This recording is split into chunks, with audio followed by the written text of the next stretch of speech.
to Unlearning Economics. I've started the stream because we're a little bit late. I did put that in chat for everybody who was on YouTube at least to realize, just because Ben was running a little bit behind schedule. He said he had an article to finish for a very tight deadline, but he is coming shortly. I thought I'd just start this before people start dropping off and giving up and thinking that it's not going to happen. I remember at university the rule was 15 minutes, right? If the lecturer didn't turn up in 15 minutes, then you're allowed to leave. So yeah, we hit 18 minutes, so I'm hoping people stuck around. But anyway, hello everybody. Say hello. How are you all?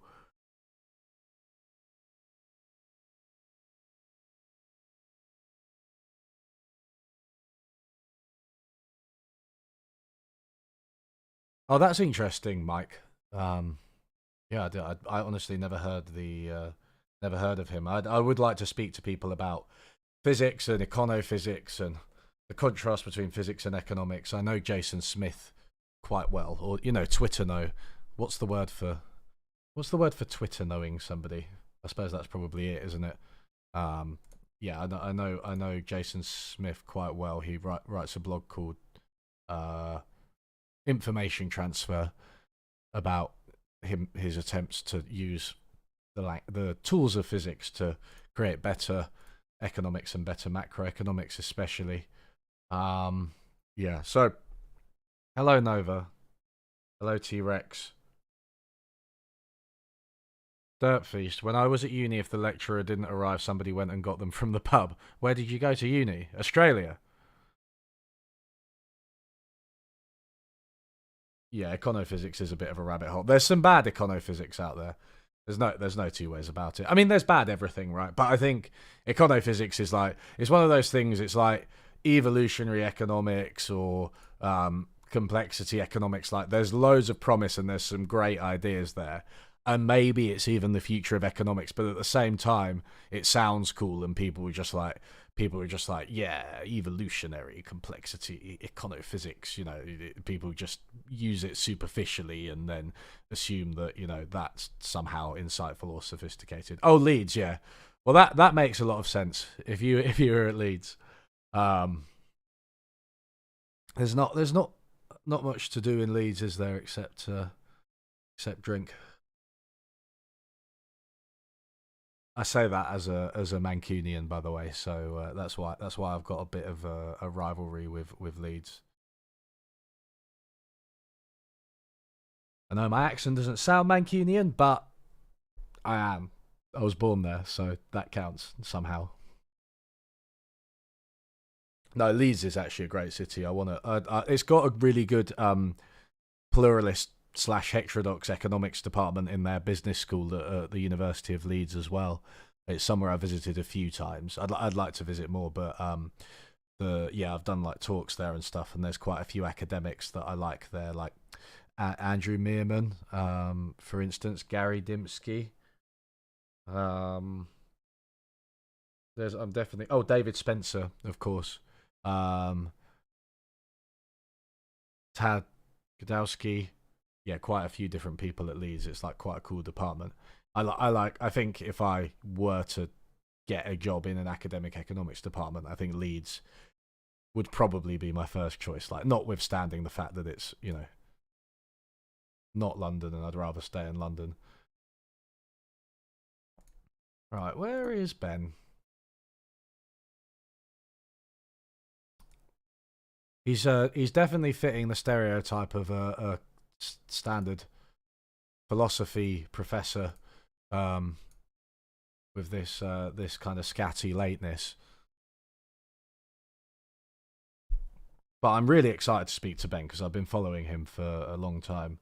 Literally on Twitter and YouTube and stuff. But just reading his work and stuff, I think he's made some really interesting interventions into some of the very large, big internet debates that I think have been really important. To be honest.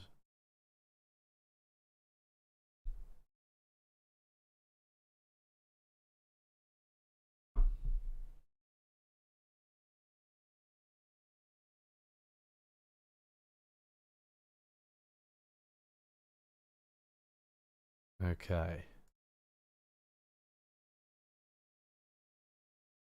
Oh, here we go.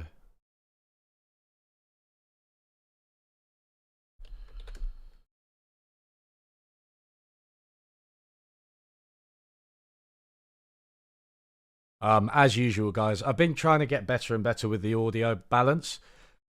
Tell me, and don't be too picky, by the way. Like, it's never going to be perfect. Just let's just acknowledge that. But like, if it's bad, tell me. It's likely he'll be quieter, if anything. If he's too much quieter, like, please just let me know, and I can quite easily adjust it. I've not fully figured out, like, because my headphones have been really loud client end at my end, and then I think if I adjust the Focusrite box, then then that only does it my end. But if that hasn't happened, if it's done it at your end as well, then he'll be really quiet. So hopefully that's worked. That's what I'm concerned about this time, because then I can have the Discord on really loud, because apparently it needs to be like 150% to get in line with my Shure, even when my Shure's mic is down at like 50% or a little bit more. Is Ben Burgis, being a philosophy prof, qualified to debate economics from an economist's point of view? It's a good question. Yes, because I've heard him do it and he's good at it. I mean, that's a good qualification. So yeah, like I think he's pretty good at it. And yeah, philosophers can basically also debate anything. They're really good at arguing, as we'll see. I don't think I disagree with him on too much, so I doubt it will be like that. But let's see. Anyway, we're gonna have Ben join us right now.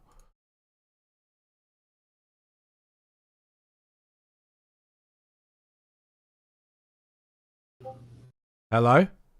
Hello? Hello, Ben. How are you doing? Good, how are you? Yeah, very good. We are live. Um, are you able to put on video? Is that or I should be able to. Give me a second. that'd be good? It just works a little bit better. Let's try this. All right. There we go.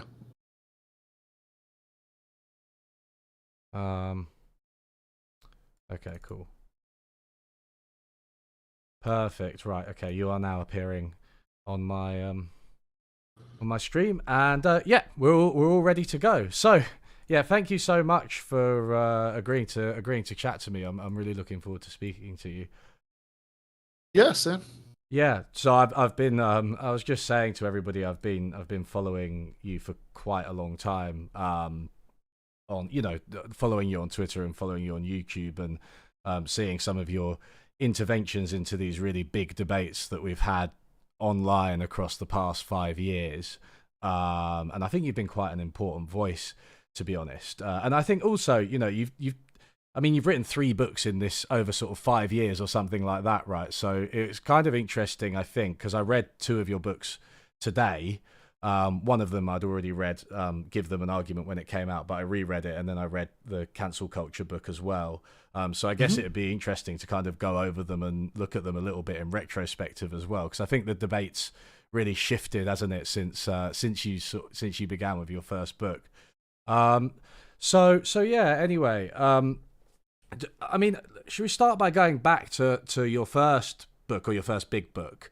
It's called Give Them an Argument: Logic for the Left. And I was wondering, like, what kind of prompted you to write this book and to intervene in the debate? Yeah, so I mean, in some ways it's an attempt to do a couple of things at the same time. So one of them is to address certain kinds of right-wing figures who are really in love with the rhetoric of facts and logic and reasoning and all that stuff, but for who I think don't do a very good job of actually implementing those things. So that's definitely part of the agenda of the book. But then, like, also the other half of that was to try to convince people who I do agree with politically that these are sort of worthwhile tools that they should take on board and think about and study, even that there's some kind of value to that because the dynamic that I felt like I was seeing a lot when I was writing that book was, on the one hand, some of the worst people in the world would talk constantly about how you should, about how important it was to sort of do good reasoning, facts and logic and all that stuff. And I think here about, like, Ben Shapiro talking about how facts don't care about your feelings, or there's a certain kind of online personality who's very influenced by, like, Ayn Rand, who made a big deal about the laws of logic in a way that made it seem like she thought that there's some sort of innate link between that and her preferred moral and political program. And on the other hand, I would see people who I did agree with, people who are on the left, who share my goals, who would, I think, maybe overreact to the first group and sort of roll their eyes when they heard a certain kind of logic talk, or especially when they heard people talk about logical fallacies, and sort of see that as kind of irrelevant at best to thinking about politics, or maybe even would equate it. I sort of see it as a like an unhelpful affectation, or maybe even equate it with sort of liberal centrist civility politics. Let's all just kind of sit down and talk about this stuff. And I wanted to sort of show them, by means of debunking people in the first group, that no, there's actually some value to there's some value to learning this stuff. There's something that's useful that you can get out of it. This can help you think more clearly about what it is that you want and what's wrong with the things that your ideological opponents are saying.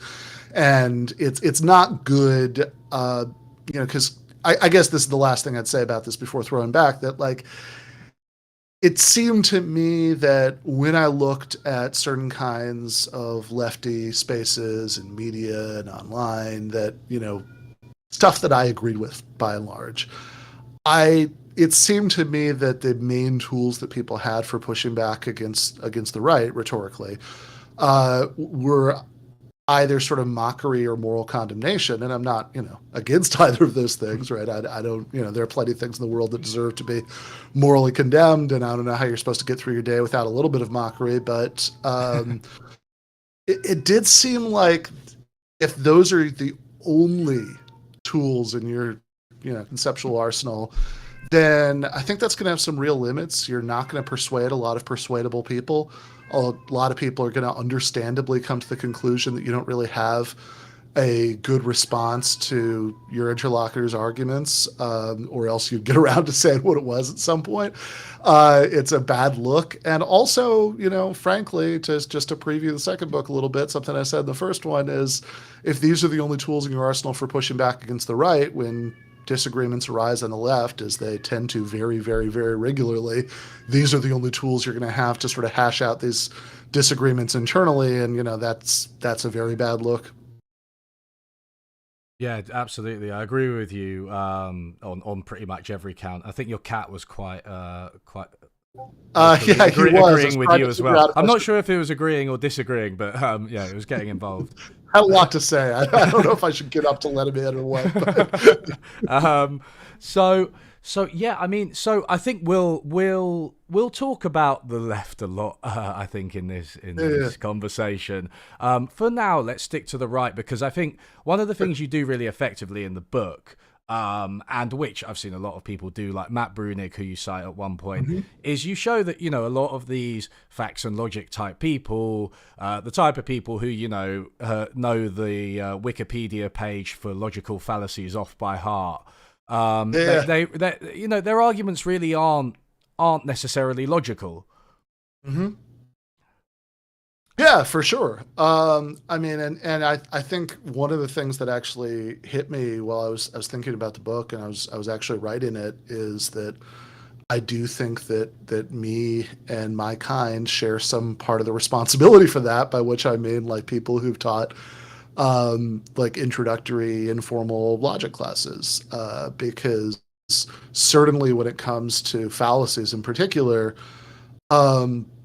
just structurally, part of the problem with teaching those classes is that, part of your job as an instructor is to come up with grades at the end, right? That's unavoidably a big part of it. And so you have to find some way of testing people. And by far the easiest way of testing people is to sort of give them these like very clear toy examples of things that they can just like quickly identify on a test.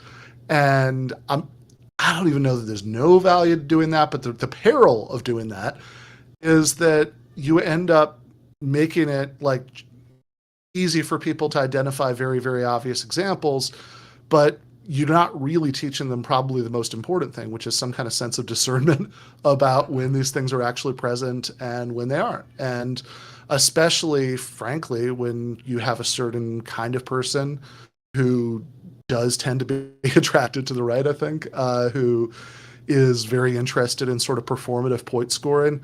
And then these things can come together in a really tedious way that that everything, you just see fallacies everywhere, whether they're really being committed or not, because it's like an easy way of very quickly showing how much you know and shutting down the person that you're talking to. So any citation of expert opinion is appeal to authority. Any time you say something negative about somebody, it's ad hominem.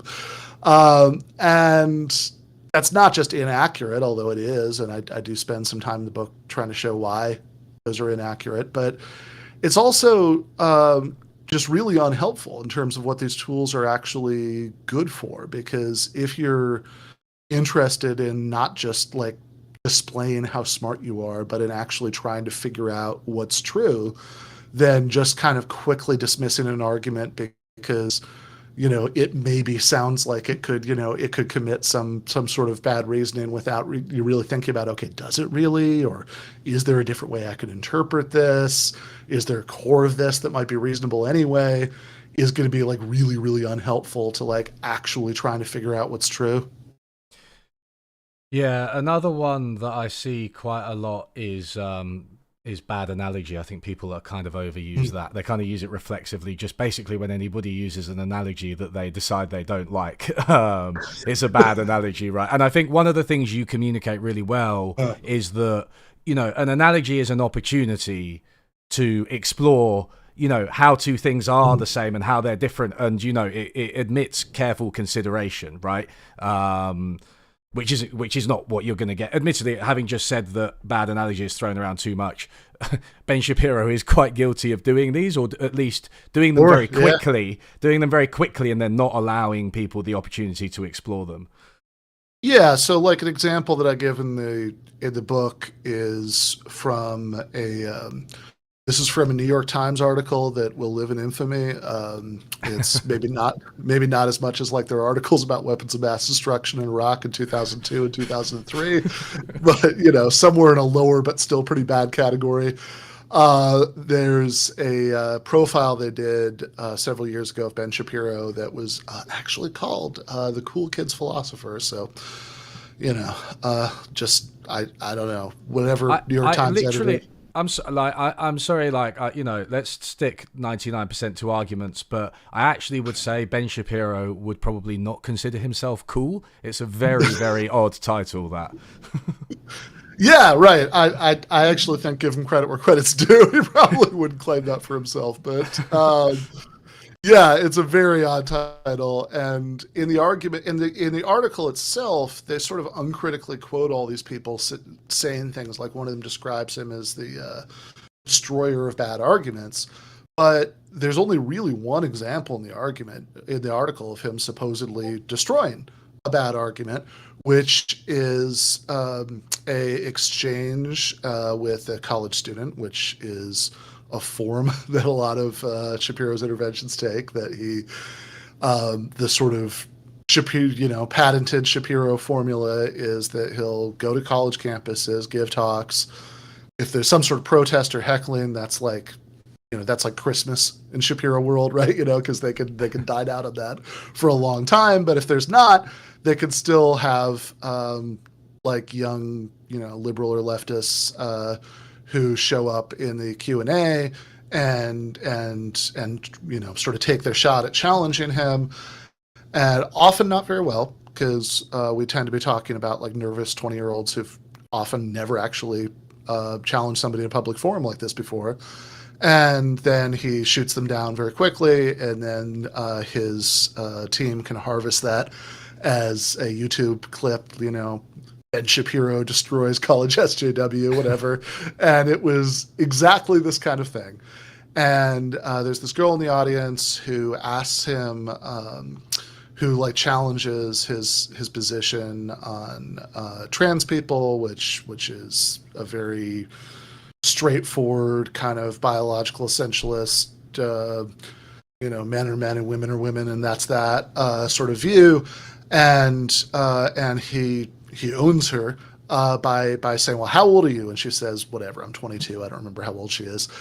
And he's like, well, could you just decide that you identified as 60?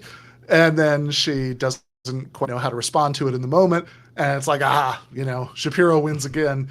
And that just struck me as like a kind of perfect case of why the sort of hasty, unexplored argument by analogy is so bad.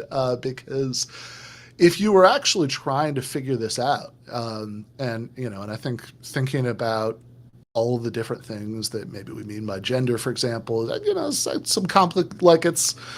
a little bit of a complicated issue. And if you actually were trying to figure out like what's true there, how we're really using language, what would sort of follow from that morally or politically, you'd want to sit with that analogy for a minute, right? He'd want to like give the woman in the audience a chance to sort of catch her breath and start to explore possible disanalogies between those two cases. But that's not the point, right? The point is just to sort of score that sense of performative, win in the moment, which is just again, if you actually want to figure out what's true, is just incredibly unhelpful. You'd want to slow down. Before we continue, is your cat okay? By the way, do you need to? Yeah, my cat is fine. He's very talkative. Most of the time, it doesn't mean anything. My wife is in the other room where he is. I think if he does desperately need something, he'll be all right. But I don't think he does. Okay, good. I don't want to. I don't want to deprive a cat of care. I mean, just to give, it's a really good example. I think you can, throwing out age as like a metaphor for gender, you can just, there are so many different aspects of someone's identity. There are so many different aspects of what makes a person. For instance, religion is a big part of someone's identity. You can change religion. You can't change age. You can change gender. It's not necessarily the case that they're all the same, right? Yeah, exactly. Like at the very least, like you could say, okay, here's one analogy. Here's one example of something that has to do with somebody's identity that we don't intuitively think we can change. Here's another one we do. And now we can have an argument about which one of these is more like gender. But but that would be the beginning of the argument, not the end of it. I'm sorry, there's a bit of drama on my chat. I'm just checking it. No worries. I don't, can you all settle down, please? I actually don't know what's happening. Kevin, I think I'm going to have to time you out. I'm sorry, because just too much aggression. I'm not sure who's in the right exactly, but just be nice to each other for heaven's sake. Anyway, so I'm sure you've been on the internet for a long time, Ben. I'm sure you've had that experience as well. Yeah. I mean, we're kind of skipping to your second book here, but while we're on the subject, that you do discuss the interesting analogy between trans racialism and transgenderism, right? So I was really curious about your thoughts on that, because I feel like your opinion actually differs from mine there. Yeah. So I think that it is not obvious to me, right? I don't know that I have a super settled view on this. And the good news is that I'm not sure how much it matters, because I think in practice it doesn't come up very much. But it's not obvious to me that the usual attempts to sort of say, well, there's no such thing as being transracial, completely work. That a lot of times I think very well-intentioned people will try to say, well, these are completely different, and you can't. It doesn't, it can't make sense to say that that you are born in such a way that people would conventionally identify you as being a member of one race, but you identify as another, and that should be respected. And there's maybe even some sense in which you really are that other. I often see people say, no, that's different, and you can't do that. And then what they proceed to do is come up with a bunch of things that would actually apply just as well to either case. And so I think that I think at the very least it's not obvious. It's not an open and shut thing for me that couldn't possibly make sense. I also think it's a little bit. I think what one thing maybe I'd actually be super curious about what you think. I mean, one thing that complicates that one a little bit for me is that gender is at least linked to sex, right? To biological sex, and so in a way that perhaps makes it inevitable, or at least very, very likely, that humans are going to sort themselves in some way like this in any foreseeable future.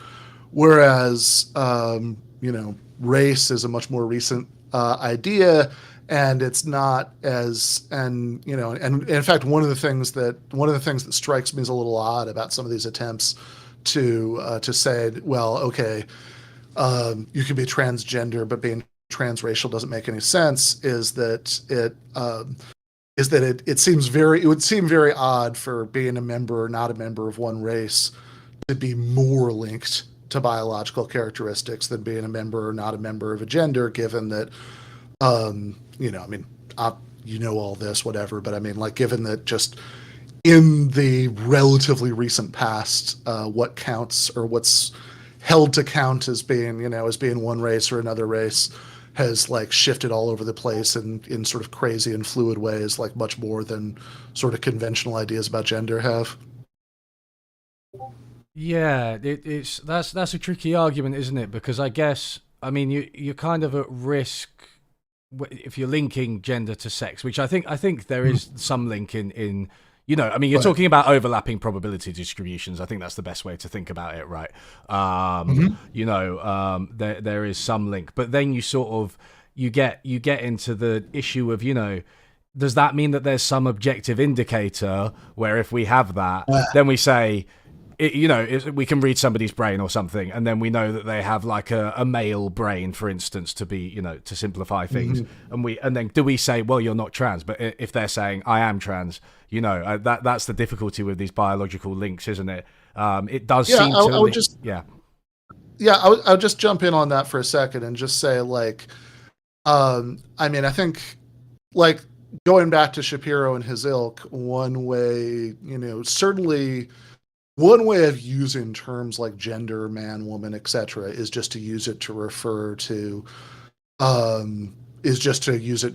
like natal biological sex, and there, and I think that's like a fairly coherent way of using it. But like, where I would part way from all those people is that it does seem to me that, like, language is more complicated than that. Sometimes we use the same terms to mean more than one thing, and we use the same terms to mean overlapping things.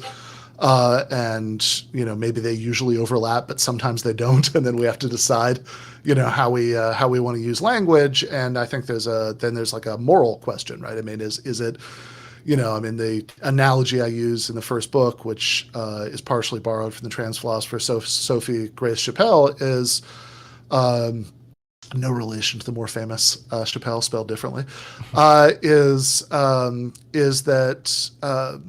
is look, we could sort of do an approximate analogy to words like mother, father, and parent, that there is a strictly biological way of using those words, but there's also a social way that we all understand how to use those words. And it depends a little bit on context, and maybe usually they overlap, but sometimes, as with step parents and adoptive parents, they don't overlap. um, and and then we have a moral choice to make maybe about how we want to use language. And I think that the way I extend Chappelle's analogy in the book is you could imagine hypothetically a world where whether to accept step or adoptive parents was like a hot button social issue, and there were like, I don't know, bigoted school principals who refused to allow adoptive parents to participate in parent teacher conferences because parent has a biological definition, damn it. And that would be, I think we would all, I think, rightly not think very highly of that person. But then like in the so but I think where it does become relevant in the gender race analogy is not that I think there's some biological marker for being trans. I actually don't think that. But just that like the category is at least relatively speaking somewhat stable because it's linked in this ambiguous way to this other category, which is sex in the biological sense, whereas even what physical or biological categories quote unquote race is supposed to be linked to is historically way less clear. Yeah, yeah. That's an interesting distinction to make. I mean, what one final on the transracialism debate before we move on. One Uh, final thing is, I don't know. I'm going to butcher the history here, but anyway, I read Akala's book Natives. I don't know if you've read it. And one of the I've not, no. interesting stories there was, I think he's talking about one of the Haitian slave revolts, and one of the ones where they were successful, Mm-hmm. at least in the short term. And the I think it was Irish and possibly Slavic slaves Mm-hmm. were declared legally black Right. by the successful revolution, simply because they'd had that almost exact same experience, right, as the black slaves in that historical situation. So I guess in terms of race, right, socially, there's something about history and about like how your experience in society and as a slave, or perhaps as oppressed in some way. Yeah, I think that that's plausible that that has something to do with one of the ways that we use racial terms, although it's also weird and complicated because we use we do still use the term black, for example, to describe people uh, who don't have even the same like ancestral experiences, right? If somebody somebody immigrates, from an African country, so they're not descended from American slaves. They and there's maybe it's a history of colonialism, so a different kind of oppression that's linked to race. But I don't know, even if they immigrate from Ethiopia, which wasn't colonized, that we'd Mm. still apply the term to them. I mean, I think that the again, I don't have a super settled view on the transracialism stuff. The point made in context I was talking about a philosophy paper that was exploring this and was taking the position that there could be such a thing as transracial, and the sort of attempts to like petition the journal to get it to retract the paper and stuff like that, and why I thought maybe this wasn't a great way to act. But I mean, on the actual substance of the issue, I'm not really sure. I mean, I am sure that there's something like a little bit strange about people who think of themselves as being really progressive, spending a lot like sort of policing the boundaries of what counts as quote unquote really being a member of a racial group, because it's like, well, this is a conceptual category that was historically, to simplify a little bit, but like I don't think be entirely inaccurate, made up to justify slavery and colonialism. So I don't know how invested in that we should be. Yeah, and I think in the case of the transracial woman that you also discuss, Mm, I can't really speak too much on this mm. issue for obvious reasons, but it seemed like a kind of laissez-faire approach, given that she was one person. She didn't really seem to be actively harming anyone. I mean, I don't know. I would tend to agree with that. Do you? Yeah, I mean, this is, um, I mean, frankly, I always felt bad for Rachel Dolezal. That seems to be a minority opinion, but you know, there's an essay that I quote in the book by Adolph Reed, where he has you know, he's sort of, I mean, maybe he's being a little bit playful about this, but you know, he's like, look, I mean, at least whatever her experience was led her to like actually do useful things in the world. She was involved in the NAACP, you know, which is you know, probably better than you could say for some of her critics. Yeah, yeah, absolutely. Yeah, I mean, it's important. Yeah, it's something we'll come on to, isn't it? But, you know, taking somebody without the context of, you know, the good things they've done and just trying to focus on the bad things they've done. But let's return to the right wingers. Yeah. I mean, I want to. Yeah, So please. it's really Yeah. interesting to reflect on this because I think maybe this is partly my bubble, but I have to admit I was a little bit taken in by some of the early YouTube videos because I mean, they've got really good production values. They're edited in a certain way. And look, Ben Shapiro, you know, he went to Harvard Law School. He skipped 2 classes in school. He's not stupid. At least, you know, in the sense of he has very high verbal reasoning ability and things like that.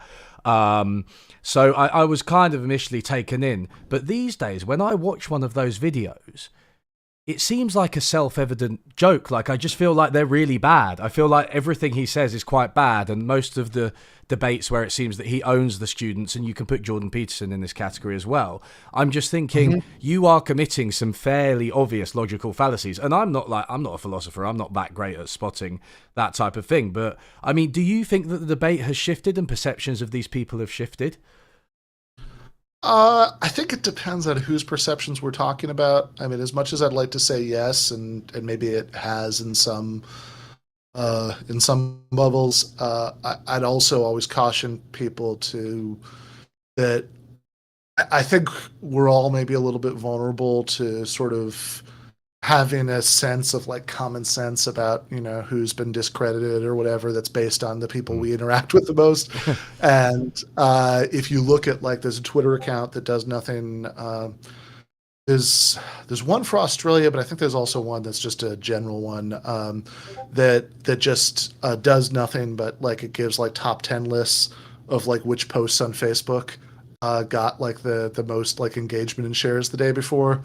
And posts from Shapiro and the organization he's associated with which is the Daily Wire, like, usually make it onto that list. I think at his core audience, you know, he's still, you know, I think like all of these people have just like, in a way that's almost hard to wrap your mind around, have fairly giant audiences, and it's depressing, you know, but it's like, that is the reason why, you know, because like sometimes people will say, and I get where they're coming from. Well, look, why spend time engaging with people like this, right? Like, aren't they just obviously ridiculous? Isn't this kind of whatever, shooting fish in a barrel or whatever? And yeah, I mean, I get it, right? But I also think that you have to go. You have to go where people are, and unfortunately, this is where an awful lot of people are, and yeah, I mean, I guess, I guess like Shapiro can sometimes be a little bit clever, but in a way that's usually like very superficial and doesn't reflect knowing very much about, you know, what his opponents actually think. Like, if you listen to, like, I wrote an article for Jacobin a little while ago about, you know, this video that Shapiro had done called like "Why Marxism Can't Work in America," and like what his idea about like what that term Marxism means and all that is pretty strange. And, you know, and I mean, he's definitely in his own filter bubble, but, you know, he can sometimes say things that in a sort of limited way make sense. Like, I think of a debate that he did last year with Anna Kasparian, which is a very rare example of Shapiro actually engaging with somebody who isn't a college student. Yeah, I saw that. Yeah. I suspect, if I had to speculate about what goes on in Shapiro's mind, that he might have thought for some superficial reasons that that would be an easier one for him than other people who might have made that offer. But that I think like being a woman, being younger, whatever. Like I think all of this probably influenced him a little bit. And overall, I was really happy with how it went because I think Anna sort of did a good job of sort of changing the channel from the kinds of culture war preoccupations they once spent most of his time on to like talking about labor unions and economic inequality and stuff like that. And I was very enthusiastic about all of that. But like, there was a moment in there where they're talking about critical race theory because Shapiro and his kind are obsessed with that now. Critical race theory and how it's it's infiltrated everything and it's in schools and all this stuff, allegedly. And Anna said something that was true in there, which is, well, okay, but I mean, nobody's teaching Derek Bell or whatever in like ninth grade. That's just not happening. And he did his very like fast talking thing, and he said something that's like true as far as it goes, which is, yeah, okay, I'm not going to try to do the Shapiro impression. I was about to, but I just realized it was a bad idea. I'm not good at that. But you talk about a quarter of the speed of him, I think. yeah, exactly. But he said, well, sure, there's the, if you mean the actual academic theory, then no, but this is just a bait and switch because there are certain assumptions that are built into it that are reflected in things that people might actually say and blah, blah, blah, which is fine. But again, like, that's true, but that should also just be the very beginning of a real argument about that, because one, you'd want to ask, okay, are those basic assumptions actually untrue, right? Like if because it does seem to me that at least some of what people are objecting to when they say they're objecting to critical race theory is just like saying true stuff about American history. But then the other one is like, okay, let's say for the sake of argument that somebody actually was teaching Derek Bell in a high school classroom. Okay, and right? Like if you assigned some essay or story by Derek Bell's big critical race theorist, and he did actually write some things that are relatively popularly accessible, that you could potentially do that with. I would say, okay, that's fine, right? Like why is that bad? Like that's I mean, Bell says things I agree with and things I disagree with, but I also trust students to like discuss controversial ideas and come to their own conclusions. Yeah, I'd actually temporarily forgotten about critical race theory, so thank you for bringing that all screaming I'm back sorry, to me. I'm sorry. I don't mean to do that to you. Yeah, no, I think it's interesting. I mean, because I agree that debate was, yeah, she did pretty well, and I think one of the things from reading the comments and stuff, which I always do, which I shouldn't do, but I'm pathological for some reason on it. This goes back to what we just said, is it does seem that Shapiro's audience are very like conditioned to see him as basically just winning every debate, no matter sort of what he says. I mean, possibly with the exception of the Andrew Neil interview, which we all know and love. But everything else. There's also one with David Pakman that fewer people know about, by the way. Have you seen that one about gun control? Yeah, that's worth watching. But generally speaking, I think they will just conclude that Ben Shapiro won the debate with facts and logic, almost no matter what happens in the actual debate. Yeah, because they're responding to vibes, right? That the Shapiro's, like, half of Shapiro's thing has always been that he sounds so confident, so which is part of how, I mean, to reference another thing I'm sure everybody is familiar with because it's a classic. Which is why he can say stuff like, "Oh, even if climate change is happening, it's not a big deal because you have to water rises a couple inches, you have to sell some of your seaside property," and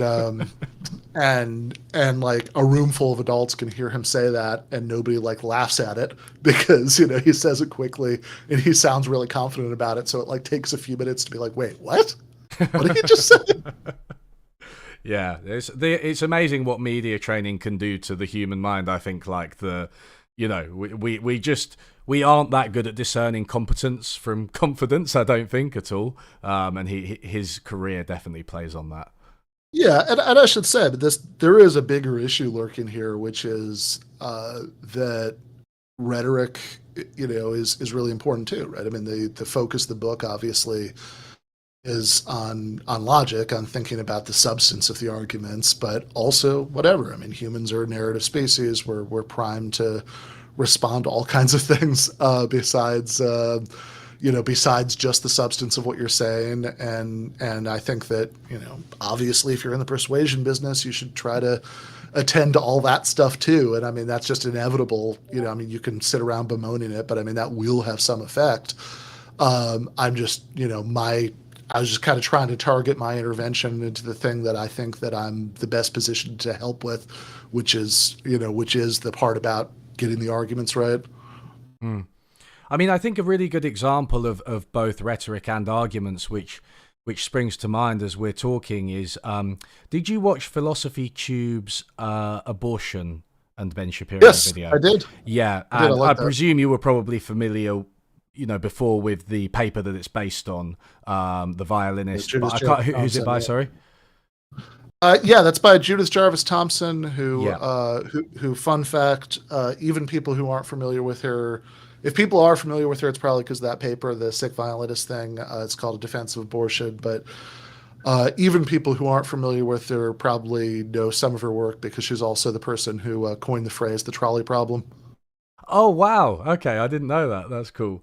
But yeah, so the paper's really good. I read the paper after I watched the video, but the video does a very good job. It's Philosophy Tube, so it's very theatrical, and it basically just is about saying that if you kidnap somebody and you hook them up to you in order to sustain your life, if you need their nutrients and things like that, or their blood, then they actually have a right to remove that support from you, because their bodily autonomy, even if you're going to die, trumps your right to life, right? And I think that it's much, that's I've done a very crude version of it, but I think that's roughly right.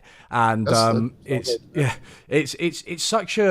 a very compelling argument, and it's a really good example of what you're talking about, right? Because before that, I don't think I really understood the abortion debate fully. And I mean, I'm not saying I ever will understand any debate fully, but it really enhanced my understanding and, firmed up my position on the issue. And it's just such a good example of give them an argument, right? Totally, yeah. I mean, the basic point that Thompson is making in that paper is that oftentimes the way that the abortion debate is conducted in practice is about people will argue. Well, the way they'll put it is they'll argue about when life begins, which I think is kind of an imprecise way to put what people are getting at. Because if you're really just asking about like literal biological life, then yeah, I mean, a fetus is alive, sure, right? I mean, like in terms of a biologist checklist of the properties that are important for life, it's like a little bit fuzzy, but I mean, it's going to check probably enough of those. That's not really the interesting question. The question people are really arguing about when they ask when does life begin is more like when does personhood begin, or when does a fetus become the right kind of thing to have moral rights?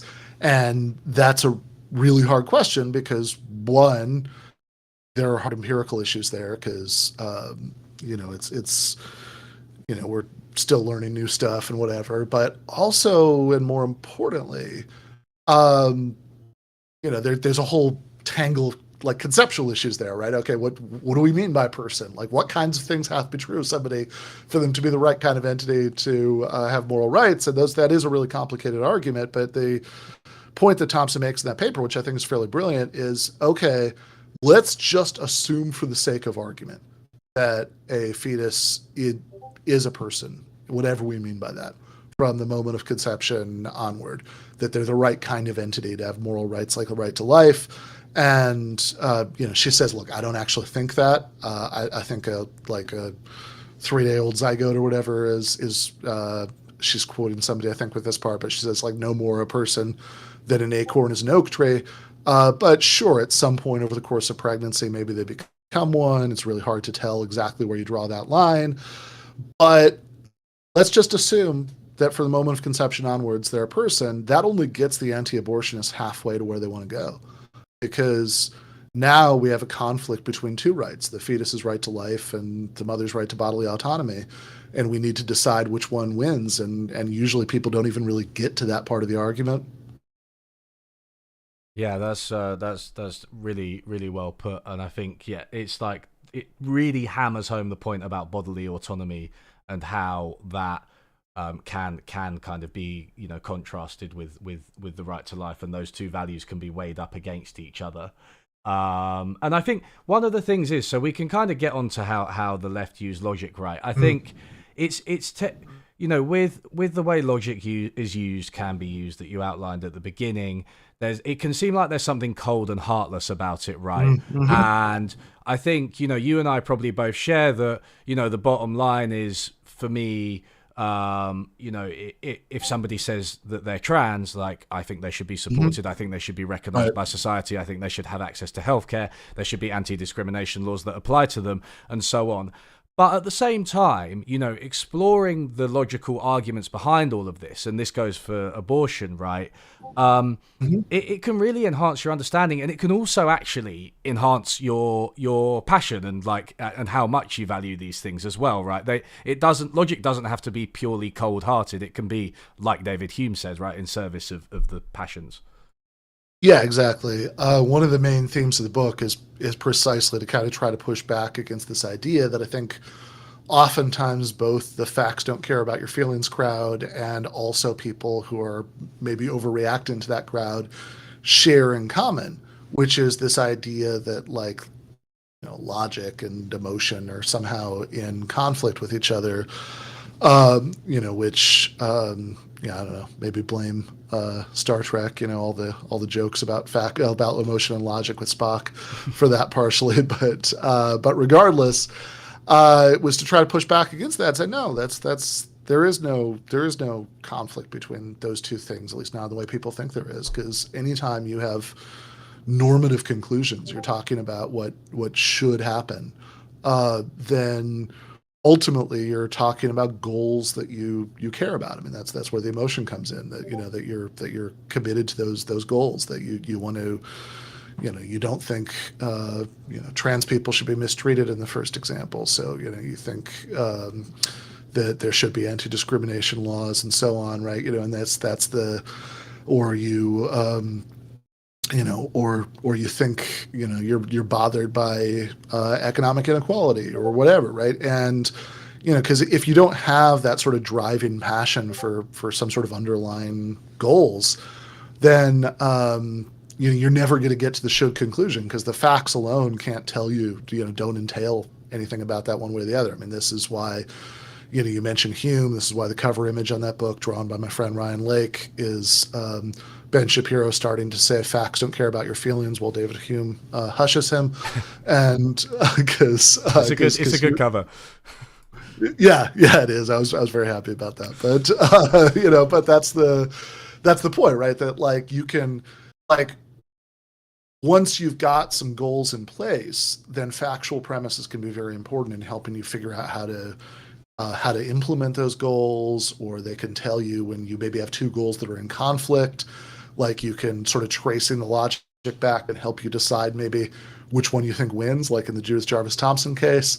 But there's a fundamental sense in which it can't tell you, what to care about in the first place. That there's no saying, in that Andrew Neil interview you mentioned, where he infamously storms off out of the interview because he was under the severe misimpression that Neil was a biased liberal, rather than just knowing that Neil comes from a journalistic culture where people are actually taught to ask hard questions. The people that Shapiro was used to talking to. In that Andrew Neil interview, one of the questions Neil asked him is, why do you support these, like, really harsh anti-abortion laws that have just been passed in Georgia that seem kind of barbaric? And Neil sort of lists off the sort of severe penalties for having abortion in various places, stages of the pregnancy and the laws. And why do you support that? And Shapiro's answer was science. And he says, what's science? Because science tells me that the fetus is a human life from the moment of conception. It's like, okay, sure. I mean, nobody. I mean, yeah, a fetus is genetically human. I mean, it's not like people are pro-choice because they think that a fetus is like starts out having being genetically a raccoon and only later changes to being genetically human. But that's a totally separate question from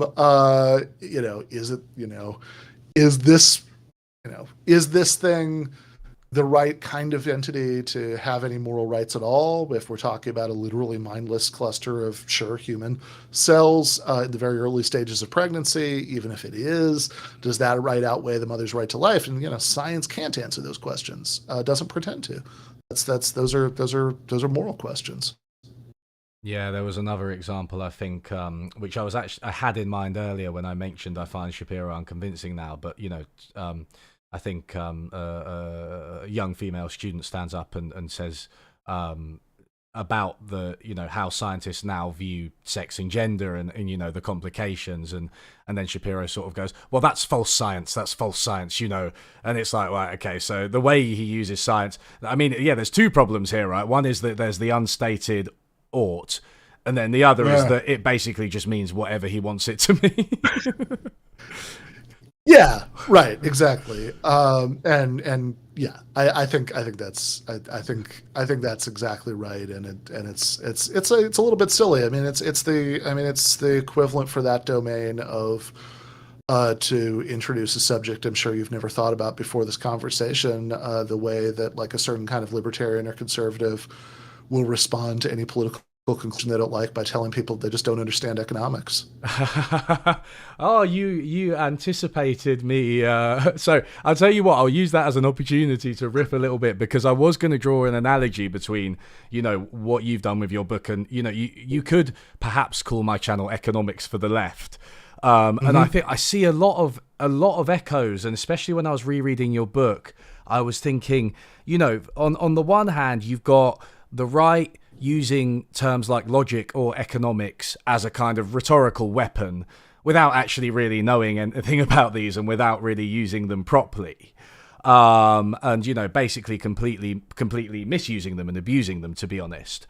But then you've got like the left-wing reaction, which just serves to reaffirm the right-wingers' own perception that they're using logic or economics, because you get things like leftists saying, well, the economy is just made up, it's not real, and almost rejecting any need for systematic economic analysis. And it's like, what if everybody just had all the stuff that they wanted and it was fine, because we've made the economy up. And that just reinforces the right-wing position, and it doesn't get us anywhere. So I think the two are really, really strongly analogous.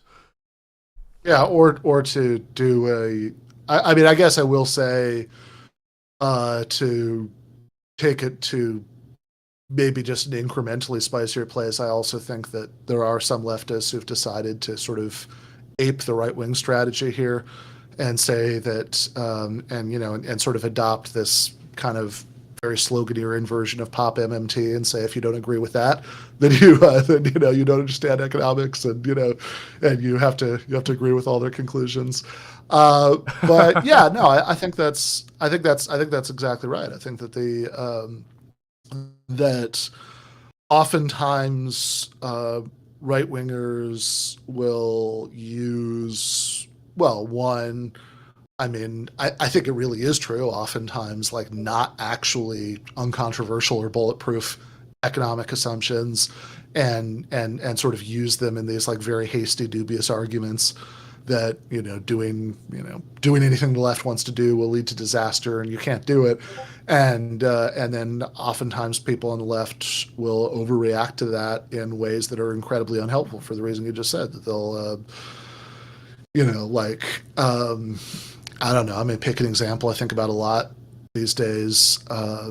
The sort of people will raise these, like a long term examples. People raise like calculation worries about how socialism could work. That how do you have economic planning without um, with in a way where you sort of efficiently coordinated production with consumer preferences, and then I think that like the move from that's a real problem to therefore capitalism is the best of all possible worlds, we've just got to keep at it forever, is way too hasty, right? I think there are like plenty of places you could interrupt that train of thought, and for my money should, but like there are all these incredibly unhelpful responses to it, where either one, you just mock the concern as like, oh, under socialism we won't have enough brands of toothpaste,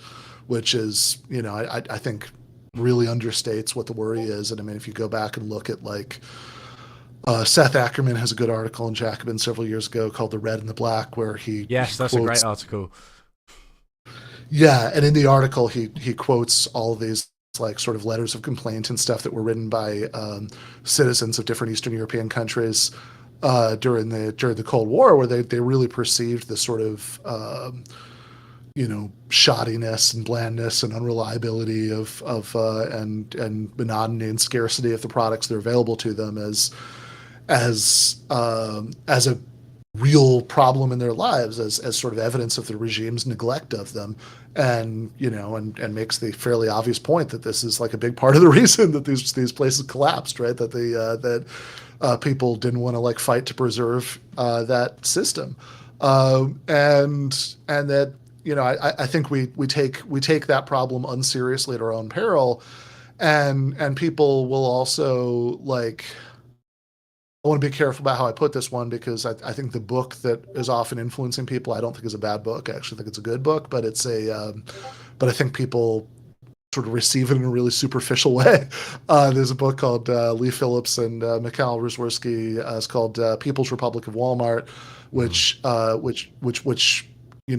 there's a lot of stuff going on in the book, and I think there are a lot of defensible points in the book, but the sort of where the title comes from is, hey, look, this Walmart is this giant entity that doesn't have internal markets to coordinate its activities. So, it's sort of carrying out within this vast internal economy, it's carrying out economic planning. And I think if you actually read the book, Phillips and Rozworski are much more cautious than this about their conclusions at the end. But I think what a lot of people get out of it, unfortunately, is like, oh, so this isn't a real problem. We don't need to worry about this. That like that's exactly like how actually having an entire economy organized without a market in sight would work. And that's, not true. It's not a good analogy if it's taken in that way, right? To sort of give you that super confident conclusion, like and just sort of saying, oh, I guess that's not a problem then, I think is a really bad response, because anybody who actually knows anything about this will know that it's not responsive to the worry. Yeah, it's a good book, perhaps poorly utilized. I think that People's Republic of Walmart. I mean, there are two main problems with it, right? One is how do you go from one company to the entire economy? Walmart has, right. Yes, it's big, but it also has, a clear, narrowly defined scope when you compare it to the rest of the economy and the single aim of profit. And I think the other one is,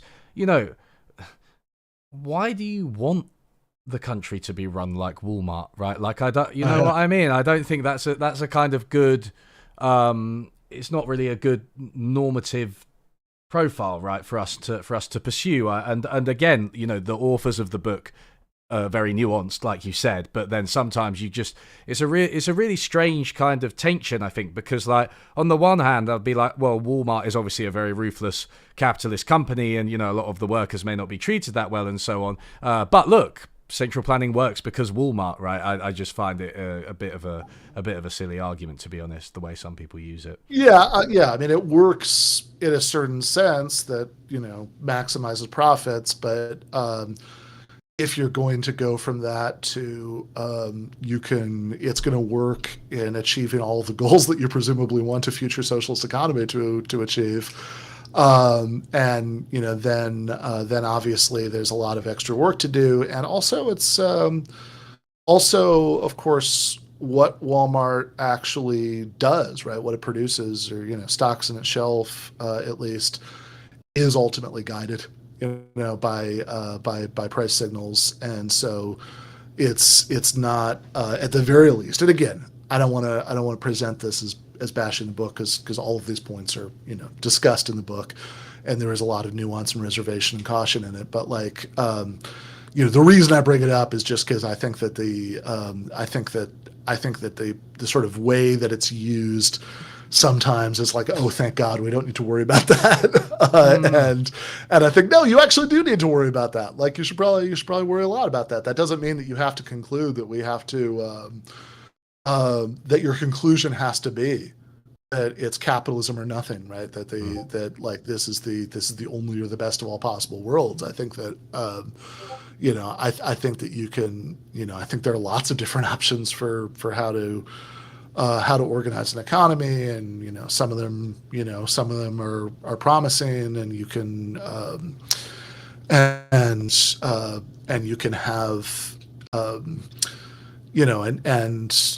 I do think probably a potential post-capitalist economy would have to have at least for the foreseeable future, would probably have to have some market mechanisms. But I mean, like, some market mechanisms doesn't mean you have to have an economy where you have the kind of distribution of economic power that we have right now, and where ordinary people have as little power to dictate what happens at the workplace as they do right now, and where you CEOs make hundreds of times as much as workers and all that stuff, right? I mean, I think there are, I think oftentimes the way right wingers sort of weaponize these problems is based on this false dichotomy between, like, let's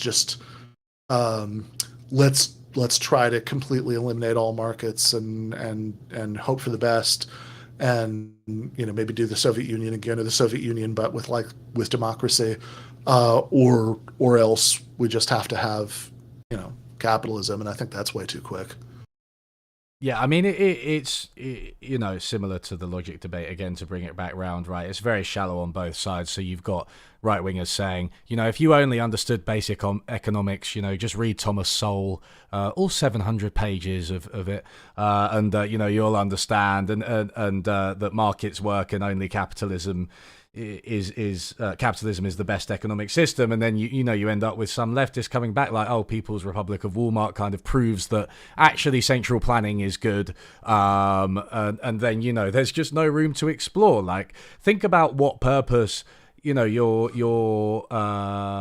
example or your argument is serving, because, and I think having a narrower purpose for your arguments can often be really fruitful. So the People's Republic of Walmart is a really good counterpoint to crude kind of neoclassical type economic visions of capitalism as really decentralized, atomistic markets that are competitive. It's a very good counterpoint to that, to somebody who says that planning can never work. We can only have that kind of decentralized thing. Obviously planning can work in some situations within certain scopes and at certain levels, and obviously capitalism isn't this perfectly decentralized system, but don't try and make it do more work than that and sort of just settle the argument for you in a very glib way that just reaffirms the sort of binary that you were talking about. Yeah, for sure. And I mean, you could all, and yeah, and I think one of the good points of that book too is that even with state economic planning, there are domains in which I think that, at least given what the kinds of parameters of success that I would care most about, I think fairly centralized state economic planning can be great, right? I mean, I think healthcare is a case like this, that having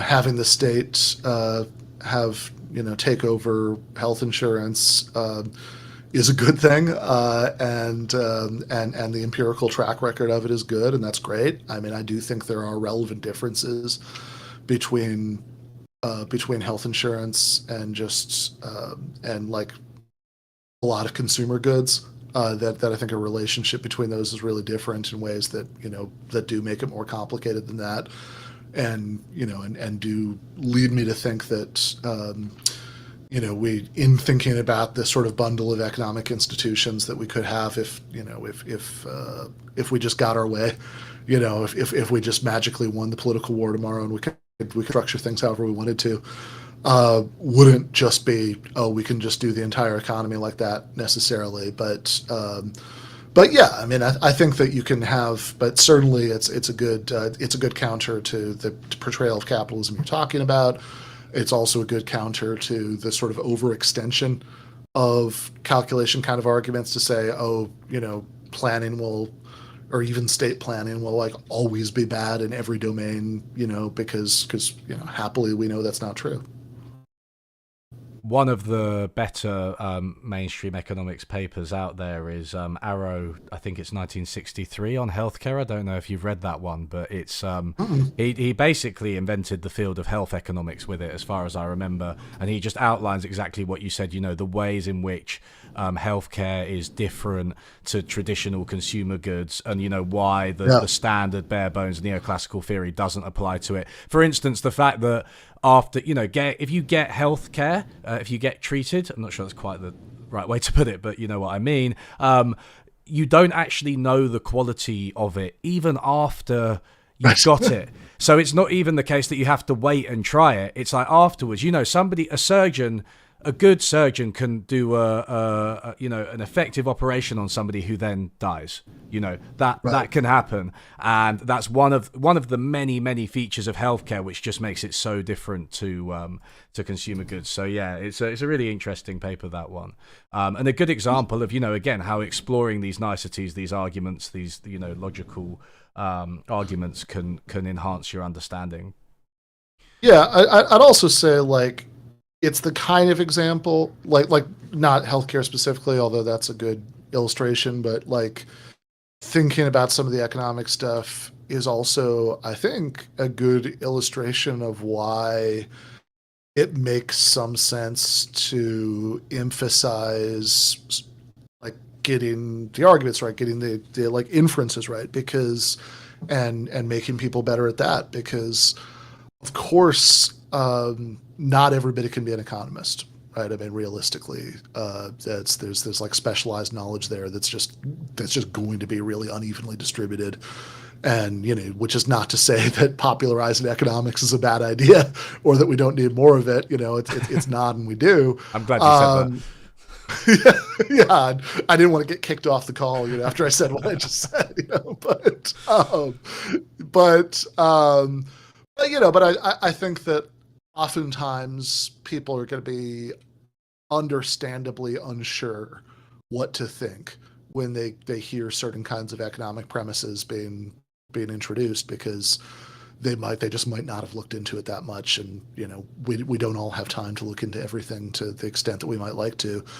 But which is why it's really useful to be able to, even when you're unsure about whether the premise is true, to be able to drill down on like, okay, if that is true, does your conclusion actually follow from it, right? Does do we have, like, I don't know, one of the examples I always think about is there's all this debate about whether minimum wage increase unemployment, and so it's good, which maybe is a nice example because it's at the opposite end of the spectrum of like short-term, long-term from the stuff we were just talking about, and so there are all these people who will point to some cherry-picked study that says that it does definitely increase unemployment, and there are other people who will say no. If you look at this other one, or you look at the meta studies or this review, then like actually turns out most of the evidence doesn't really support that. And then the first people will come back and say no, but there are these like methodological flaws in even the meta study, or they're looking at the wrong studies. The studies they're looking at have methodological flaws, and depending on how much of your life you choose to devote to tracking this down, you might be really unsure what to think at the end, and who to trust.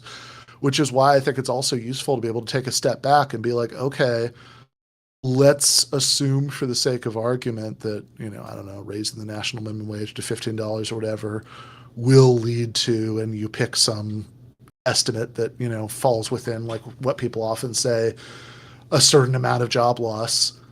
Okay, great, but if that's true, does that follow? Does it actually follow that Mm. overall this would be a net loss for the working poor? That the gains would, that like the advantage, the benefits of doing this would be less than that disadvantage, or or even if that is true, are there other policies that we could pair it with that would offset that, and and would still be better overall, and whatever, and the thing that's often frustrating about that debate to me is that usually people never even get to those other questions. Mm. Yeah, it's interesting if you take like the reviews by people like David Newmark, who say that there is an effect on employment. Typically the magnitude is actually very small, even if you completely agree with them. Which, by the way, for the record, I'm one of those people who has risked. I wouldn't say wasting, but just spending my life in this literature. Sure. So even if you agree with them on the elasticity, on the effect on employment, it's really really small. Right. And I think one of the ways, so I made a video called The Death of Economics 101 about 18 months ago or something, where this was one of the central things that I addressed. I think one of the things that we can be sure of in that literature, though, is that it shows that the basic standard demand supply model of the labor market Uh, that you see, that the scissors, the cross, is wrong. It's just too limited. There's too much variation. There's too much going on that's outside the purview of the model. If it were true, we'd expect to see, consistent mechanical effects of minimum wages on employment, which we don't see. And there are also other reasons to disbelieve it. So that's kind of where I take that literature. Like, well, I agree with your point from a normative perspective, from the perspective of economic theory. I think and it's a basic model. It's the first model you learn. Of course, it's not going to be the best model of the labor right. market, but the minimum wage debate, in my opinion, does illustrate the shortcomings of that model, which is the same one that people, right-wingers, and sometimes centrists are, implicitly or explicitly referencing when they say you don't understand basic economics. Right.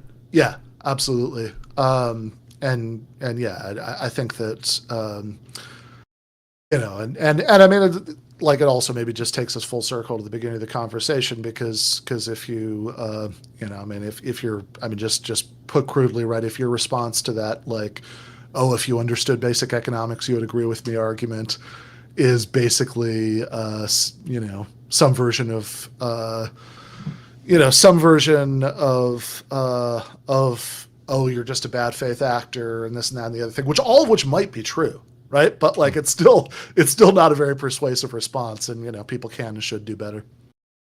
Yeah, absolutely. And there are sophisticated economic arguments for why that person is wrong, and it's worth Right. exploring them. So let's talk a bit more about the left, about cancel culture, and about your second book. So, I mean, I Yeah. asked you what motivated your first book. Yeah. I'll ask the same about this one. Sure. Yeah. I mean, I think the second book, "Canceling Comedians While the World Burns," is an expression of pretty extreme frustration, which is present around the edges, even in the first book. That when I kind of talk about, I mean, part of the first book is an argument. Oh, what's that? Sorry, I just coughed, but I thought my mic was off. Oh, So, no worries, no sorry worries. for that, everybody. But part of the first book is an argument for debate and engagement and all this stuff, and part of that argument, it involves how toxic it can be if our sort of only tools for dealing with disagreements are mockery and moral condemnation, and that's turned inward, right? So in some ways, I think the seeds of the first book, the second book, are already in there, but there were also like a bunch of much more specific, things that had happened in between the time I was writing the first one and when I started writing the second one, that motivated me to think there was something here that really needed to be addressed. Um, and I should also say, part of that evolution too is my is just spending a lot of time talking about stuff like this with with my late friend Michael Brooks, and that a lot of the way he saw this stuff rubbed off on me.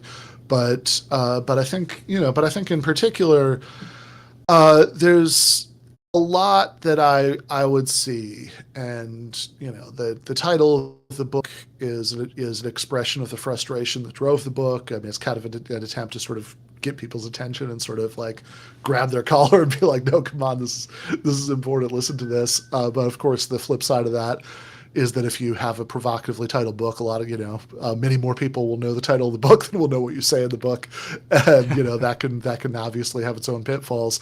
But yeah, I thought basically that there was a culture of counterproductive moralism that all too often the left would get sucked into, and I wanted to think about both what's kind of wrong with that, why that's bad, and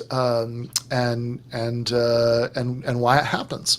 So basically the sort of core analysis of the book is that I wouldn't claim it's monocausal or this is the only thing that makes people act this way, but that I think that a lot of this is a result of an extended period of political powerlessness, that in societies like the US and the UK, anything to the left of just kind of standard liberalism has been sort of wandering around in the wilderness for a long time, and that once that happens for too long, people sort of stop thinking about politics as a realistic project to change the world for the better and start thinking of it as this kind of symbolic moral protest against injustice that can all too easily become just very performative or shade into questioning whether other people are sort of displaying the right moral commitment. And I thought there were a series of incidents that had happened that in various ways made me think that. Like, so a famous example that's mentioned in the book is during the 2020 Bernie campaign.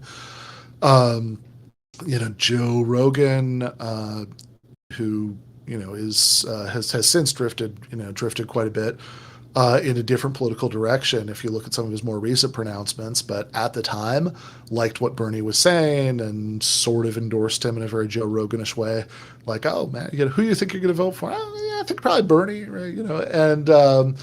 And the Bernie campaign, quote unquote, touted that by clipping it out and saying, promoting that because this incredibly popular comedian and podcaster with a vast audience of people who wouldn't necessarily be expected to vote in Democratic primaries praised your guy. Of course you would tout that and put that out. And a lot of people got very upset about that.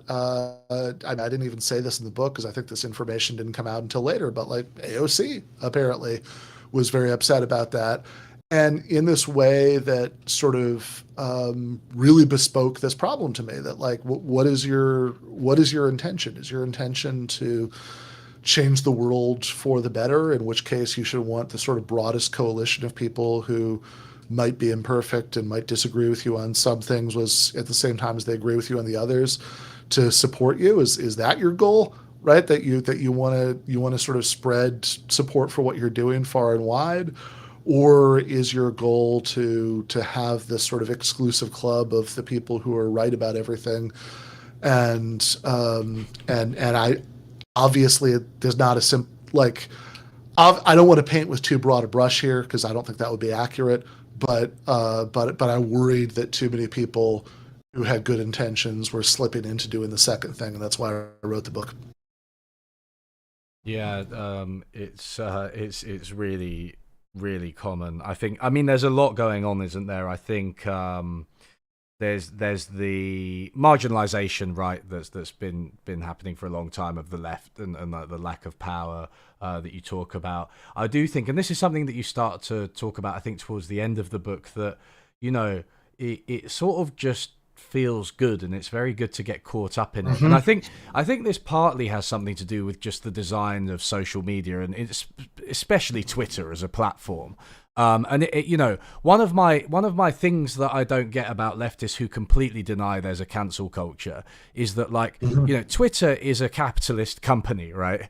They Mhm. they know how to use psychological tricks, the same as advertisers have for a long time, to get you to react in the way they want, and they have, or their algorithms have found, that outrage is good for them because it keeps you on the Yeah, platform and it keeps you engaged, right? And therefore, they're going to encourage you to do that, and it really works. And that seems to me to be a very left-wing argument about the existence of cancel culture on social media, but it's maybe not recognized by some people.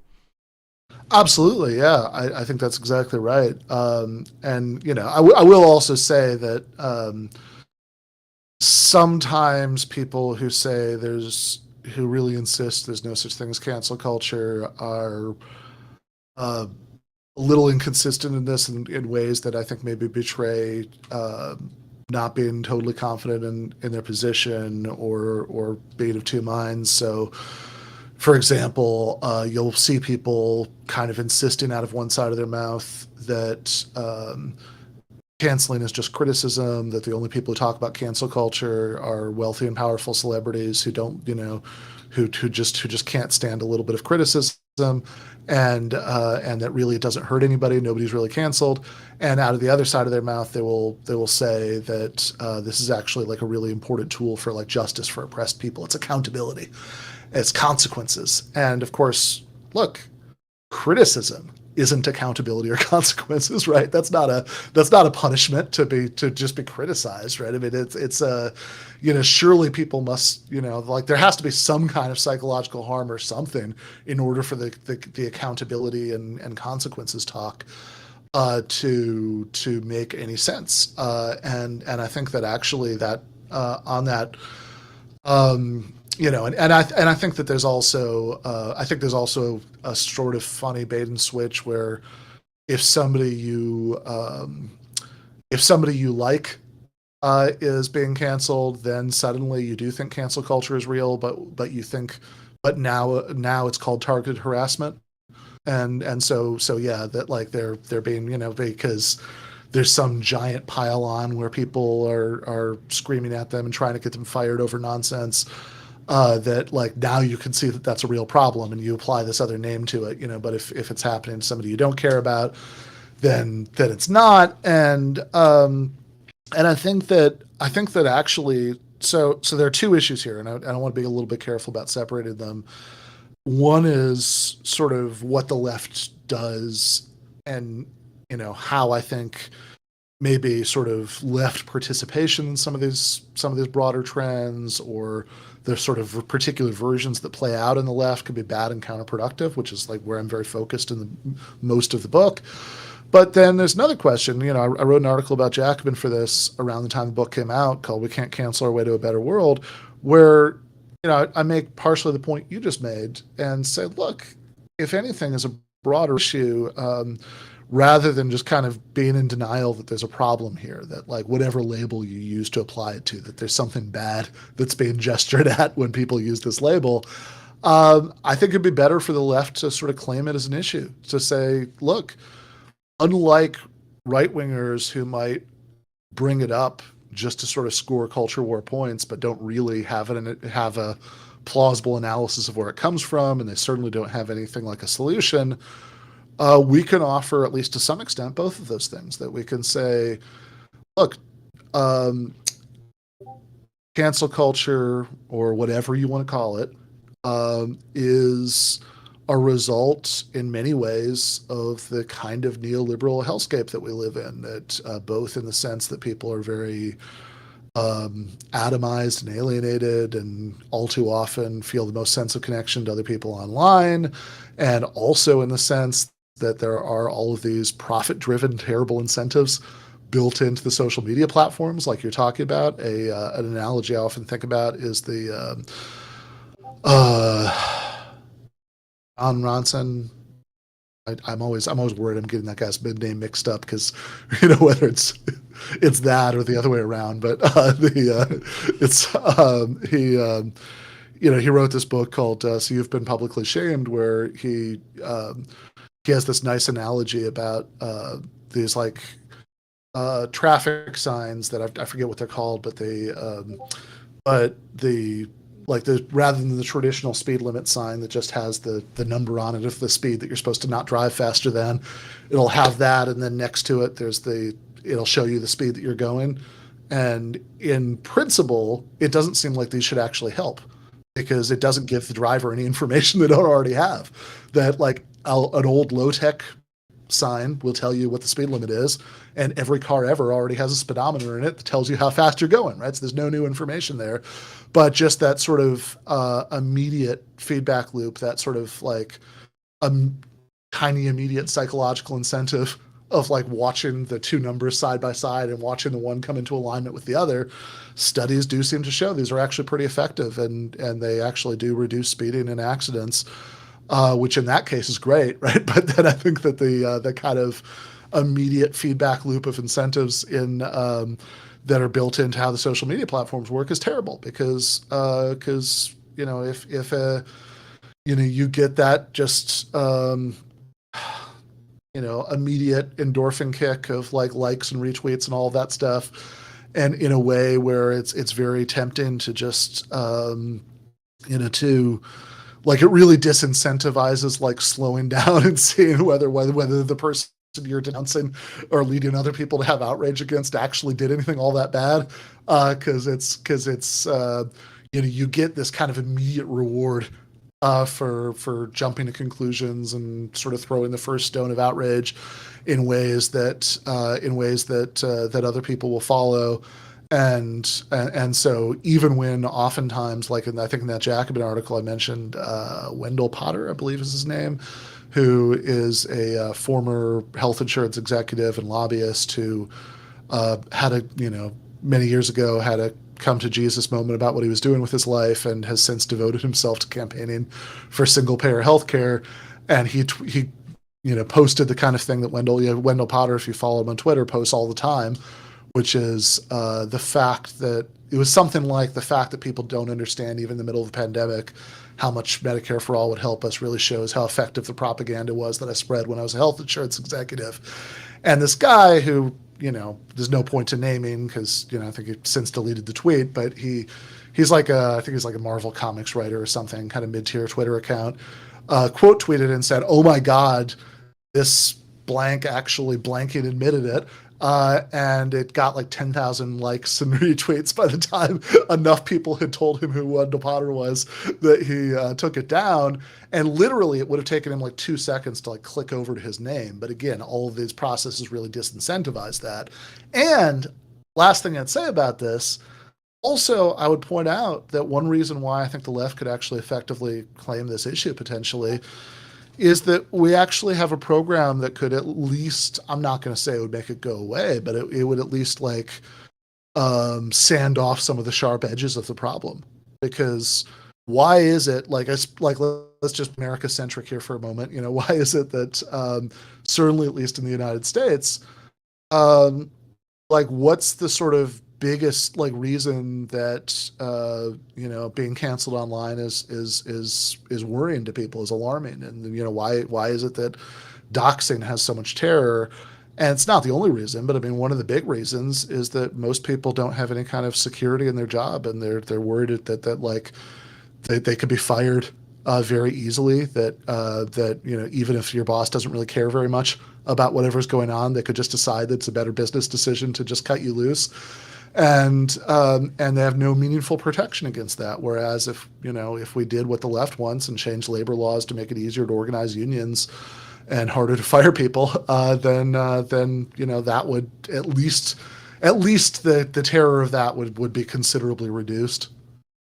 Yeah, I mean, I think if you're trying to get people fired, unless that person is, you know, someone who's very, very wealthy and the, you know, a politician or someone who you think actually isn't fit to run for office, you know, if you're trying to get kind of ordinary people fired, then you know, you really need to reflect on your credentials as a leftist, right?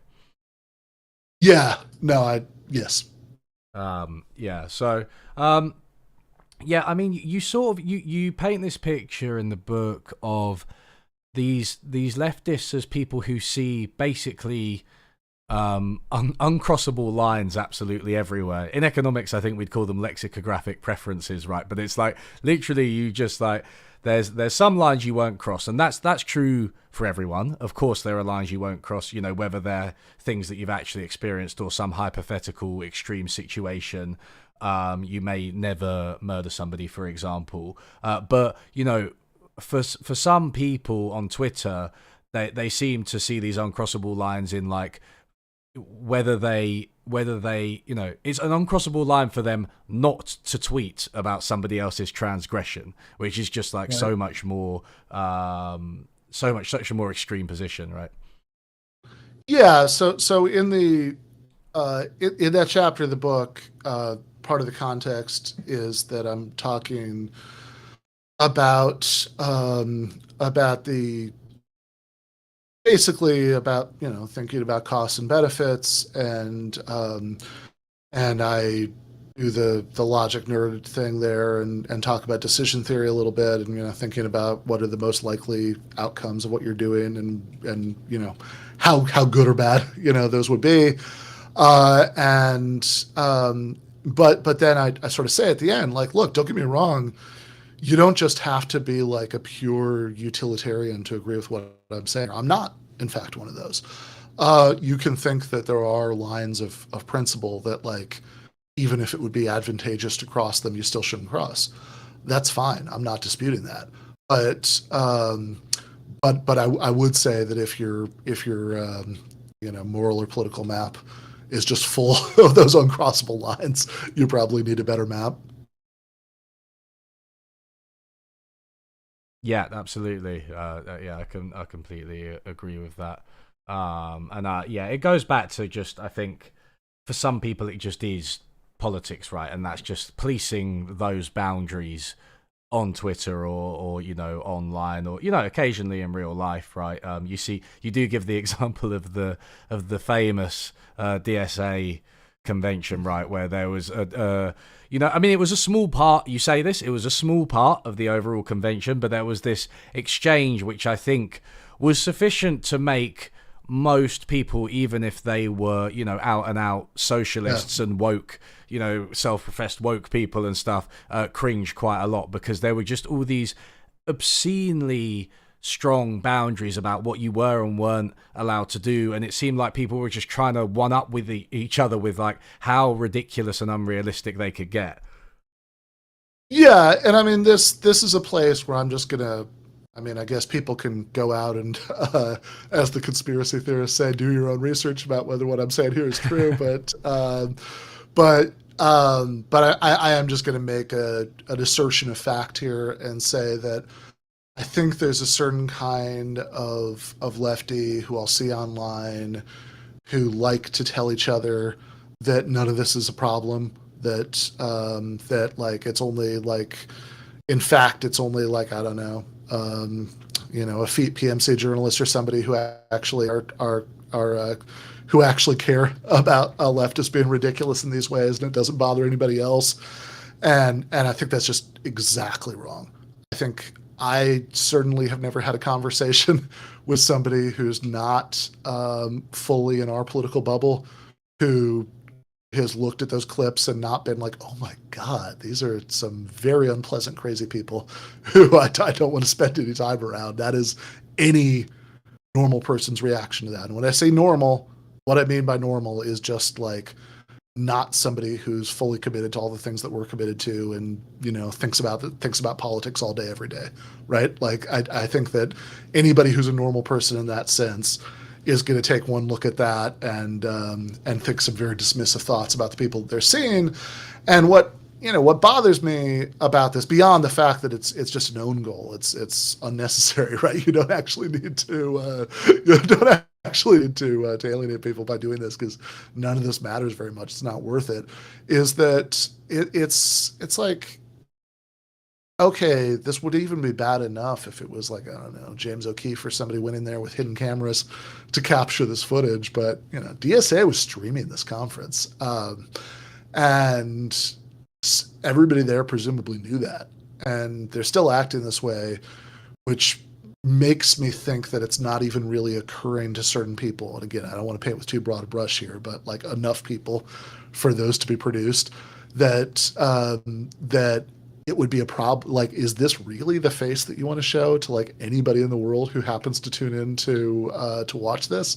And then conversely, look, if I had to guess, probably most people in the hall were like silently rolling their eyes a little bit, but nobody's saying anything. And I totally get why nobody's saying anything, because it's like, look, you didn't join DSA in the first place because you want to argue with crazy people about whether you should be allowed to clap, right? You joined it, you're involved in left politics because you care about capitalism and imperialism and police violence and union busting and all those other vastly more important things out there in the world. And I get that. But then the sort of place that I was in that led me to write the book is the problem, or one problem is that if you just kind of hold your tongue about all the silly counterproductive things that people who agree with you do, then that leaves anybody who's sort of casually looking in from the outside with the impression that everybody is down with all of that. Everybody is like that. And then that's a club that they don't really want to join, and you don't have as many people to work on all those other much more important issues. I think you risk being thought of as, cold and unsympathetic, right? And this kind of goes back to the beginning of the conversation. But I mean, the examples, look, I don't have all of the experiences out there to be able to fully engage with this, but two of the examples struck me because, as somebody who considers myself to be probably somewhat on the spectrum of autism, right? I have an extremely famously among my friends sensitive sense of smell. So that I can just smell something burning or like garbage ages away. It's a absolute pain in the ass. I would not like a room where they said the chill out room cannot have too strong smells, right? It was something that was one of the rules, and you're just like, as somebody with a really strong sense of smell, that's ridiculous. Same goes for like all the not clapping stuff. You know what I mean? In certain situations, like too much clapping and noise can give me anxiety. Again, like it's just completely ridiculous. Like, you can't restrict people this much for a minority. And to be honest, right, this is going to sound really cold, but we're here now. I think if you are that set off by that type of thing, then I probably wouldn't attend a meeting of thousands of people. Like, I feel like that's the solution. But I don't know what you think of that. Am I being an arsehole now? No, yeah. I mean, look, I would question, if it's going to be that much of a problem, how you're getting through a variety of other situations. But yeah, I mean, I think that there's got to be some kind of balance here between sort of maximalist accommodation for probably very, very few people in that room. And I also wonder if, maybe distribution of earplugs, a few sets of earplugs might do I have a friend who takes earplugs to things like that if she goes. Sure. It's fine. She doesn't go that often. Yeah, exactly. When she does, she takes earplugs. Yeah, I mean, that might be an easier solution, but like, there has to be some kind of balance between sort of cranking the dial of accommodation up to 11 for the sake of a tiny number of attendees for whom there might even be reasonable solutions anyway, and thinking about what kind of impression you're going to give to everybody else, to anybody who's not just soaking in the political subculture of the left, and is going to look at this, and they're going to see a lot of people who seem to be very invested in monitoring each other for some pretty trivial transgressions, and I would just ask, is the conversation with whatever amount of time you have to engage with somebody, is the conversation you want to have really like, this is why I don't think it's okay to clap?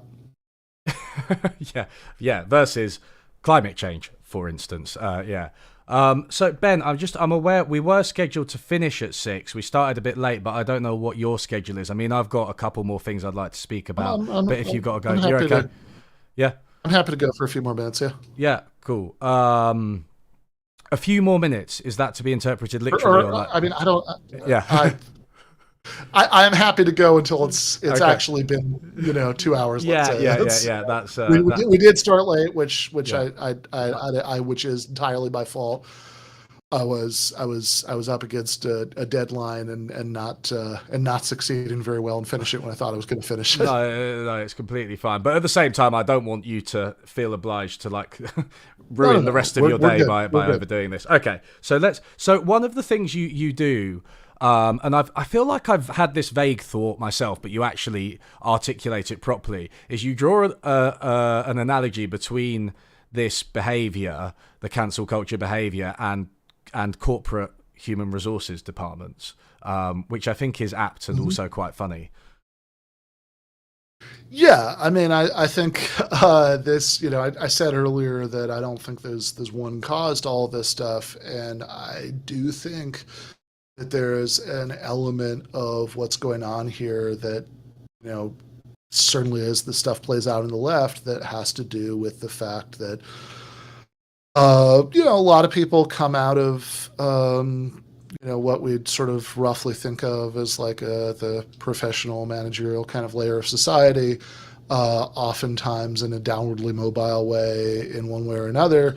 Um, and you know which, like, to be clear, I'm also talking about myself here, right? This all describes me as a somebody who's at this point mostly a writer, but is also a adjunct professor. It doesn't get much more lumpen PMC than that. But I think that I think people often sort of carry with them into the left habits that they've learned from these environments. And I also think, frankly, part of the explanation of at least part of what we're often thinking of when we use phrases like cancel culture, that, like my friend Daniel Bessner often emphasizes, is precisely the fact that there are all these traditional middle class kinds of occupations like journalism or academia that are becoming much more precarious, due to larger, structural changes in the economy,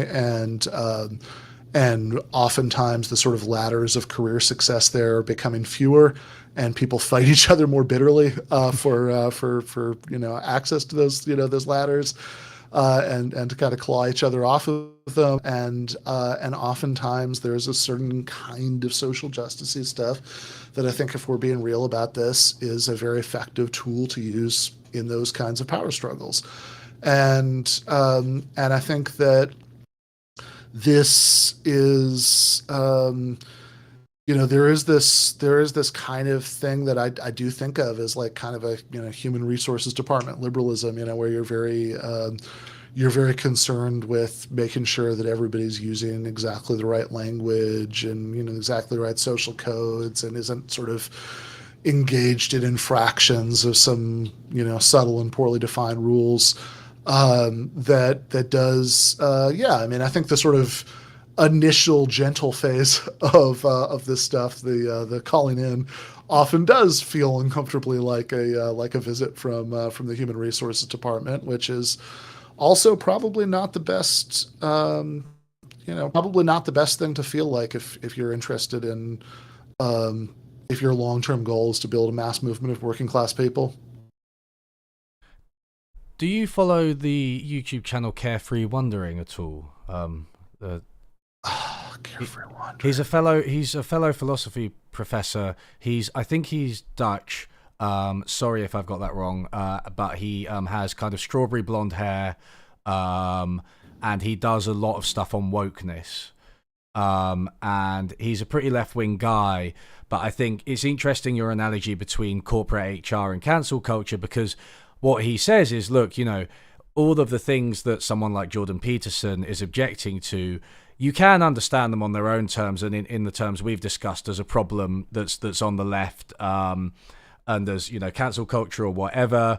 But also what you need to understand is that they're really promoted by profit-seeking capitalist companies. So this Mm-hmm. kind of wokeness and this, superficial idea of diversity, girl boss type stuff, more female CEOs, the famous image of the meme of the drone that's got the Yeah. LGBTQ flag and BLM on it, but it's still bombing Afghanistan. Those types of things. They're all wokeness, and to have, I think, a richer understanding of this, we need, like, I guess what you would call a materialist analysis.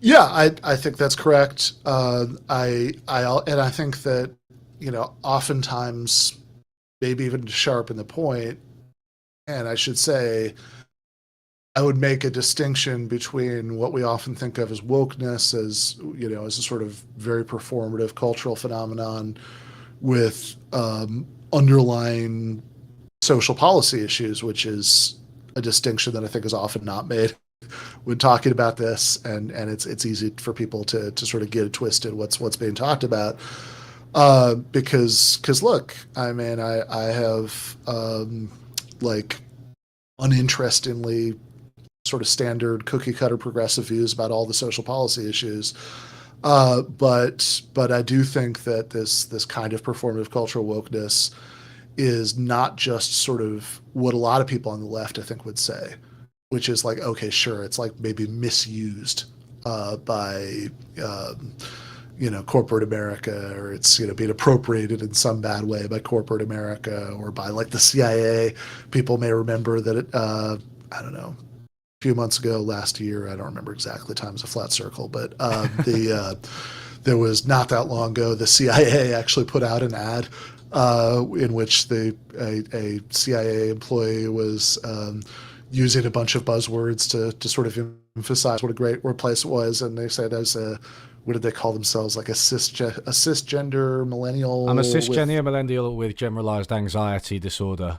Yes. I think that was the moment that it lost me. I think because when you first listen to it, she says, like, I think she has an indigenous background, and you're like, okay, yeah, I'm with you. When she said with generalized anxiety disorder, I was like, fucking hell, join the club. Like that. Why are you talking about that? And then you find out it's an advert for the CIA, and you're like, bloody hell, I wonder how much generalized anxiety disorder they've caused. Yeah, that is ridiculous. Exactly. Well, she did emphasize that she speaks Spanish, which I think is probably very helpful if you work for the CIA. But if you're in the overthrowing leftist governments of Latin America, yes. That's a very morbid laugh. All right. But I think I'd actually push back a little bit against the claim that it's like, what's going on is that these entities have sort of misused or appropriated this kind of cultural expression, or this kind of identity politics. Because I think in some ways what's going on here is that the underlying thing really lends itself to that kind of use, right? Which again, I'm not, I mean, I think we can walk and chew bubblegum here and make some and make some distinctions, right? You shouldn't, anti-discrimination laws are good, right? Yelling racial slurs at people is bad. But also this kind of emphasis on individual virtue and sort of micro-analysis of interactions, language, and all that stuff is sort of perfect for whatever, the CIA, Fortune 500 companies, whoever, because it doesn't threaten the foundation of their claim on power and resources, and it's very focused on exactly the kind of thing that they're quite happy for people to focus on, which is that basically, like, working on yourself, doing I mean, why wouldn't if you're a big corporation, absolutely bring Robin DiAngelo in, and she can lead people on a vision quest about their internalized whiteness, and everybody can focus on that. They're thoroughly happy to do it, because it's a politics of individual morality more than anything else, and in some ways, I think it's, I mean, on a larger social level, it reflects some of what we were talking about earlier with the left, that there are certain kinds of intractable problems that if you've sort of given up on, you can redirect your energy to all of this. That, like, I think a lot of times, like, when people use phrases like structural or systemic racism, what they're thinking of, and they're not talking about like actual ongoing discrimination. What they're really thinking of more than anything are just sort of long-term patterns of material distribution that poverty, being concentrated in some demographic groups more than others. Although, I think if you actually look at the racial wealth gap, most of that's at the top, and there's something a little bit funny about this. I mentioned Adolph Reed earlier. He has an article I remember reading a little while ago where he talks about being on a black nationalist podcast, and he's arguing with the host, and he makes this point that, most of this wealth that people are talking about with the gap isn't held by most people in either group. And the guy says, yeah, but the white collective wealth is so much greater. And Adolph says, well, okay, but like, what am I imagining? Some like waitress in Ohio who's like about to get evicted and she's worried about how she's going to make rent. Is there some white collective wealth fund she can apply for a payment from? Right, that doesn't really seem like how any of this works. But it is certainly true that poverty is also extreme poverty is distributed in a wildly unequal way among different demographic groups.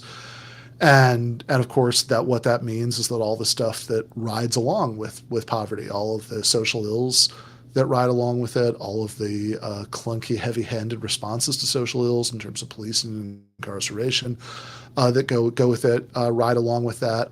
And this is oftentimes what's really inspiring this stuff, right? I mean, like when George Floyd was murdered by police for trying to pass bad $20 at a grocery store, which, by the way, is an infraction that I think any sane society would like. The punishment for that would maybe be like, at worst, there'd be a picture of you behind the counter. Don't serve this guy. But that would certainly be it.